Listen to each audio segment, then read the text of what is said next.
A Roth IRA is an individual retirement account where you can invest after-tax money however you want, with the purpose to have the entire account tax-free when you retire. Another difference between this and a regular investing account is that you are limited on how much you can contribute into a Roth IRA. The limit is called the contribution limit, and as of the year 2024, that limit is $7,000 per year if you are under 50, or if you're over 50, you can contribute an extra $1,000, which these numbers do go up over time. And depending on the platform that you have your Roth IRA on, it will also show you how much you've contributed in previous years and what you can still contribute for the upcoming year. And don't forget that with a Roth IRA, you actually have 16 months to contribute into the account until mid-April when taxes are due to actually contribute into that year. So if it's March 2025, you can still contribute to the year of 2024. But it's important to understand the minimum age that you can withdraw from this account without penalties is 59.5, assuming you meet the 5-year rule, which means it's been at least 5 years since you first contributed to your Roth IRA. But no matter the time, you're always able to withdraw the contributions that you put into the account without paying any penalties. But if your investments grow and you withdraw the earnings before you're eligible to do so, then you are going to have to pay a 10% penalty fee on top of taxes. And yes, there are exceptions, and depending on how long you've had the account, you may be able to avoid charges such as $10,000 towards your first home purchase,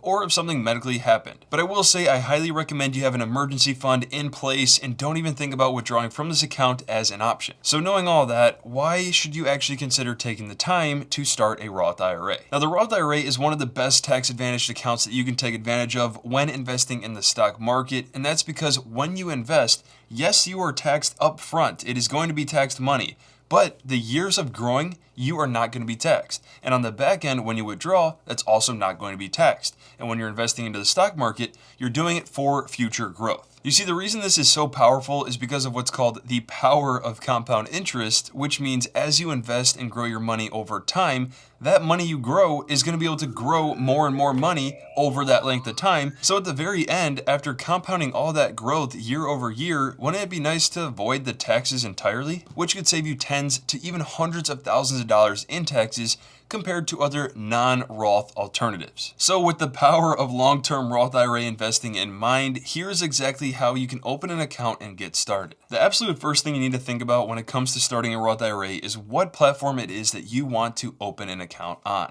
Now with the Roth IRA, I'm not going to suggest any companies I wouldn't use myself for retirement services, so I don't have any affiliation with any of the companies I'm going to be mentioning in this video. But with the Roth, I personally believe that one of the old school brokerage firms is the way to go, and that would include Fidelity, Vanguard, or Charles Schwab that I believe are great options to consider. There are many options on other platforms if you already have an account with them and you'd prefer to stay on that account, but if you're curious and you don't know what to do, I would simply just look up that account on Google and search Roth IRA sign up and see if they have an option. But for this case, I do have a Fidelity Roth IRA, and through the years of using this account, I've not had any issues. If you're interested to learn more about those 3 brokerage firms, I'll have a link that I created on that in the description below, as well as other relevant Roth IRA videos I think you could greatly benefit from. But moving on from there, the steps to actually start a Roth IRA account are pretty simple if you just follow this order, and the first thing I would do is search that platform on Google and see Roth IRA sign up, whether they have an option to actually do so, and from there, if the platform seems to have the options, then you'll want to click on the link to check it out.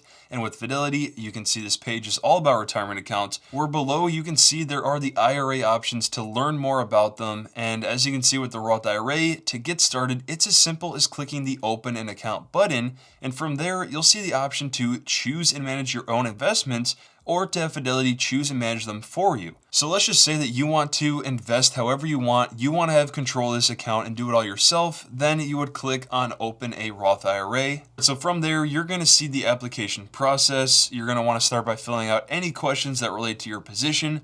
So let's just first say that you're not already a Fidelity customer. You'll see that this account doesn't really take that long to create, and all you'll need to do is confirm your identity and employment information. And just so you know that with the Roth IRA, the money you contribute into the account has to be considered earned income, which is any income like wages, salary, commissions, tips, self-employment income, and pretty much any way of earning true income that's taxable, but there are some that don't count, such as rental property income and dividends. I want to be too concerned on how you input the information into Fidelity's platform, although you want to do it at your best. It's more so important to understand that you have the earned income when it comes time to actually filing your taxes. So knowing that after inputting your personal information, you'll be able to create a username and password, then begin transferring money into your account. So to actually transfer money into the account, the first thing you need to do once you're on the home page is click on the top left where it says transfer. You can see the different types of ways you can transfer your money. And because it's your first time, let's just do an electronic fund transfer. With this option, we're going to be able to connect a bank account into the platform so that we can officially deposit the money to get started. And from there, we're going to link the bank account. Simply click add a bank or recipient, fill out the process you want to do. So a basic way is the EFT for yourself, where it will show information you may need to input, such as the account and routing numbers.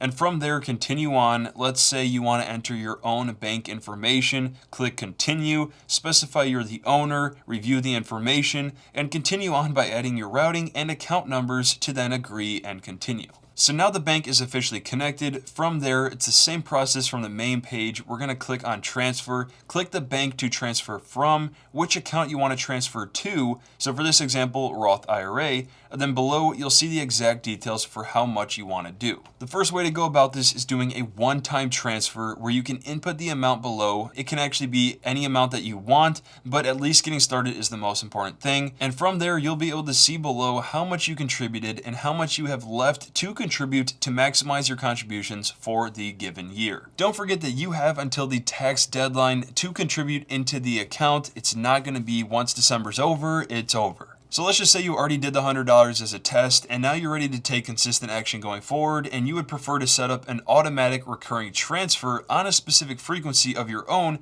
to contribute money into this account. So let's say you get paid every 2 weeks. Say you want it to be every Wednesday, then you do $250. So every 2 weeks, that means you'll transfer $250 from your bank account that you connected into this one automatically. All I'm going to say is that if you decide to set up an automatic transfer, that you understand you're not going to over contribute into the Roth IRA, because if you do that, you could end up paying unnecessary fees and penalties for the amount that you over contributed on. So say you decide to take an approach like this, and by the end of the year, you've contributed $6,000 into the account. Well, as of this year that I'm making this video, you can do $7,000. So say it's January or February and you decide you want to maximize that $7,000, you could put that $1,000 in, whether it's January, February, March, anytime before the tax deadline. All in all, the approach that you take to putting money into this account is up to you. You may want to do it all up front, or you may have to separate it throughout the entire year. It's completely up to you, but just know how much you're putting in, because you don't want to mess up with the contribution rules. So now that you have an idea of how to actually transfer money into the account, let's now go over how you can officially invest in the account. As I mentioned earlier, you can actually choose to manage your own investments, which could be a great thing for you, but it's also extremely important to be aware that it could also be a terrible thing for you if you don't know what you're doing. But the difference is that if you build a strong portfolio, which is super simple to do if you want it to be simple, and that could be a $1 million tax-free portfolio at retirement using a Roth IRA, or if you invest into risky investments that end up tanking, that could have no value at all compared to something that just took time but ended up doing well. Now, I'm not a financial advisor and you need to make your own financial decisions, but I've learned a lot over the years and I've made a ton of content on this exact topic. But I found that building a strong portfolio, at least based off of history and the past few years of my investments, has done extremely well because of index funds. Now, index funds are a way to invest into many stocks all within one purchase, and by doing this, you avoid the risk of exposing your money to only a handful of companies, because now you can have hundreds of companies. So if you actually had 5 companies that you invested into and one of them went bankrupt, your portfolio would go down 20%. But if you had one company out of 500 from the S&P 500, it would barely even get impacted. All in all, whether there's an economic downturn or one of your companies does extremely poor, that means that by having an index fund instead of just a handful of companies, you're able to reduce the risk of losing your money. Which, in my opinion, is the most valuable thing, because when you lose money, it's actually much harder to gain that back. Which, you might not have known this, but if your portfolio declines 40%, that means you'll need to gain 67% just to break even. Or say you invested to a couple stocks and one of them went down 90%. In order to break even, that stock would have to go up in value 900% just to break even. The way I like to view index funds is that they have historically done well, they're cheap, they have great diversification, all while requiring nearly no time or energy at all to manage. In fact, if you were just a beginner and you just wanted to simplify this portfolio, you could just get one index fund that tracks the entire US market in the one investment, and that would be through a total US stock market index fund, where on Fidelity, their mutual fund is FSKAX. And by the way, an index mutual fund is pretty much a different type of investment option that you could consider, and if you're on Fidelity, you should only buy an index mutual fund on Fidelity unless you pay a high fee elsewhere. Where another investment option that tracks an index that is extremely popular, it's more tax efficient, it trades similar to stocks, so they're really easy to use, and that would be through index ETFs, where a total stock market one I personally own in a different account is Vanguard's ticker VTI. So to prevent this video from being super long, if you want to learn more about mutual funds, index funds, and ETFs, I made an entire video on that specifically that I'll have linked in the description for you. But from there, let's just say that you wanted to buy the total US stock market index fund, and on Fidelity, it's FSKAX. So when you're on that website, you want to go to that top right search bar and type in the investment that you want to buy. So for this case, FSKAX. Then you'll see much more data on the investment, such as the performance over the past 10 years, where as of the creation of this video, FSKAX averaged a 12.5% return per year over the past 10 years, which is really good.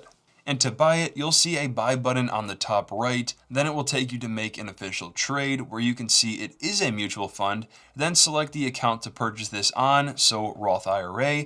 You'll see how much cash you have available to trade, the symbol of what you're about to buy, the current price, the fact that there's no minimum amount required to buy the fund, and then at the bottom you can input how much you want to buy of this investment, and then preview the order to officially submit. Which right here, you'll see the trade says it will be completed at the next available price, and that will be the next time the market closes because this is a mutual fund. If it were an ETF, it trades similar to a stock, so if the market was open, the trade would execute right away, and if the market was closed, it would execute as soon as the market opens. With that said, if you found value in this video, I really think you'll find even more value from the other videos I created that are linked in the description below, such as the ultimate strategy to using the Roth IRA, the best index funds to buy, and many other options that I think you'll greatly benefit from. And I will say, if you want to see how I allocate my investments or you need assistance building a portfolio, consider checking out the links I have in the description below. And as always, don't forget to hit the like, subscribe, and notifications button for future content like this.